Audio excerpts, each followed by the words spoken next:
So, ayan guys, lilinisin na natin yung aking cabinet. Ilang years na to hindi siya nalinisan. So, ngayon lilinisan na natin. Sobrang dumi na nito. Tingnan nyo, oh. Pagkaan na siya. Sobrang brown, tapos yellow.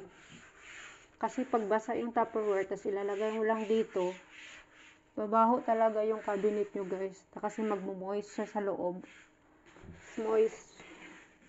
Kaya kailangan, pag maglagay kayo nito, ng mga Tupperware nyo, kailangan malinis na yung ano na, yung inyong Tupperware, tas dry na siya, patuyo na siya.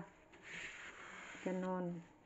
So mamaya, linisan ko din tong ano kasi grabbing oil, oh, dumi na. Kita nyo yan? So unahin ko muna tong mga Tupperware ko, ilalagay ko dito. Punasan ko lang siya. Tapos mamaya, pag nalagay ko na dito mga Tupperware ko, hindi ko muna siya isasara kasi nga, basa pa yung ating cabinet. Medyo moist pa siya ba? Kasi na, punasan natin siya ng basa. So, you need to wait. And then you can close the door. Ito yung takip ba? Yan. Malinis naman tong takip niyan. Hindi naman siya madumi. Pero, linisin pa rin natin. Ayun. Maya ulit guys. Bye-bye.